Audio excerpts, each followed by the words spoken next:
শুভ বিকেল বন্ধুরা। দেখতেই পাচ্ছ, সূর্য দেখেই বুঝতে পারছো এখন বিকেল।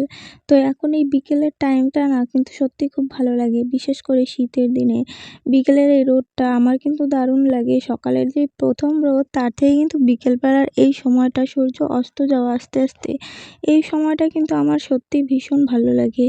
আর আমার যা এদিকে আমার ভাগনা ছোট সাইকেল নিয়ে এসেছে, সেটাই একটু চালিয়ে দেখছে।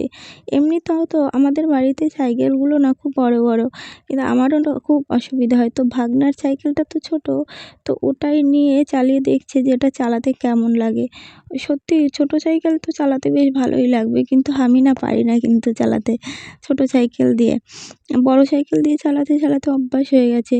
আর এইদিকে ভাগনা দেখো কামরাঙা পাড়তে শুরু করেছে। এই আমাদের গাছের এই কামরাঙা গাছটা তো পাঁচিলের একদম এইদিকে ডাল ঝুলে পড়েছে, আর পাঁচিলটাও তো খুব ছোট, তো লোকে না পেড়ে নিয়ে যায়।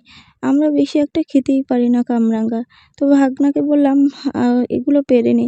তো ও কামরাঙাগুলো পাড়ছে, তা আবার কামরাঙা পেড়ে। আর সোনাও দেখো এদিকে ঘুম থেকে উঠে পড়েছে। ঘুম থেকে উঠেই একা একা রাস্তায় চলে এসেছে। চুল টুলও পুরো এলোমেলো। আমরা রাস্তায় ছিলাম, তো ও একা একাই ঘুম থেকে উঠে রাস্তায় চলে এসেছে। দেখো আমাকে কেমন ইগনোর করে ওর জেঠির কাছে চলে যাচ্ছে। ও তো যেখানে দেখবে ঘুরতে যায় সবাই এদিকে ওদিকে ছুটবে, তার কাছেই চলে যাবে। এদিকে ভাগনা চলে এসেছে পেয়ারা পাড়তে। গাছেও না অনেক পেয়ারা পেকে গেছিল। ওই দাদাই দুদিন আগে পেড়েছিল, তবুও এখন আবার অনেক পেয়ারা পেকে গেছে। তো ভাগনা অনেকগুলো পেয়ারা পারলো। এ দেখো ও আমাকে ডাকছে, মাম্মি দেখো এই ঝালের ভেতর থেকে পেয়ারাটা বের কর। আমি তো আর বের করতে পারবো না, তাই আমি এই প্রথম পেয়ারাটাই বের করে নিলাম। আর এইদিকে আমার যা ভাগনার সাইকেল দিয়ে সোনাকে নিয়ে চালাচ্ছে। আসলে ওকে তো চেয়ারে বসিয়ে চালানো হয়, ওকে স্কুলে নিয়ে যাওয়া হয় চেয়ারে করে। কিন্তু এই প্রথমবার খালি চেয়ার ছাড়া চালিয়ে দেখছে যে পারে কিনা। আমার তো খুব ভয় করছিল। আমি বললাম থাক, আর চালাতে হবে না। কিন্তু সে বলছে না, আমি আজকে ভালো করে চালিয়ে দেখবো অনেকক্ষণ ধরে। না দেখেছে না, সোনাকে আস্তে আস্তে করে নিয়ে চালালে কোনো প্রবলেম নেই। ও শান্ত হয়ে চুপচাপ বসে থাকতে পারে। আর ও না সাইকেল বলো বাইক বলো, ও তো এগুলোতে চড়তে ভীষণ ভালোবাসে।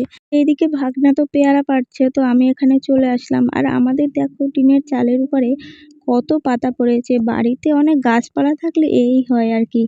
যতই পরিষ্কার করে রাখি না কেন, ওই যতই ঝাড় দিই না কেন, কিন্তু টিনের উপরের গুলো তো আর ঝাড় দিয়ে ফেলতে পারি না।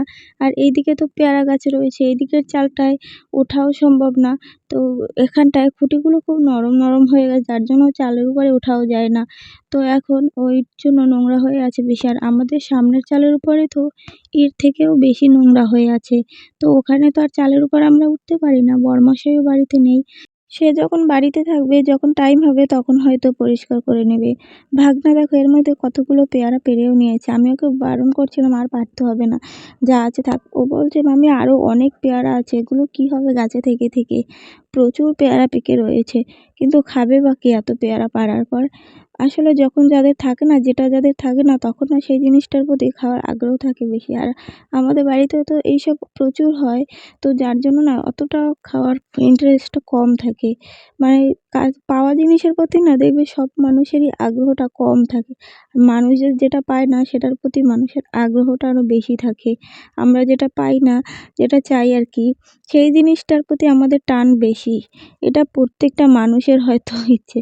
এদিকে দেখো পেয়ারা পেরিয়ে যাচ্ছে, আর আমি কখন থেকে বারণ করেই যাচ্ছি, এত পেয়ারা কে খাবে। ও বলছে মাম্মি পেয়ারা আমি নিয়ে যাবো খন সাথে করে, কিন্তু ও তো নিয়ে যায়নি। সেই পেয়ারা এখন ঘরে বসে শুকিয়ে যাচ্ছে, জানো তো।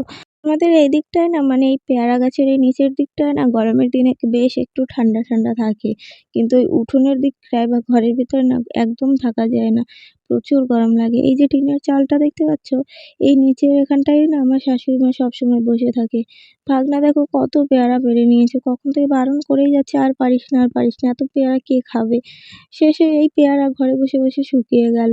সোনাও এসেছে একটা পেয়ারা নেওয়ার জন্য, বলছে মা আমি একটা পেয়ারা নিয়ে যাবো। আমি বলি ঠিক আছে, তোর যেটা ভালো লাগে সেটাই নিয়ে যা। তারপরে কামরাঙার পেয়ারা একসাথে মাখা করে সবাই মিলে খেলাম, আর মাকে দিয়েছিলাম একটা পাকা পেয়ারা ছোট ছোট করে কেটে।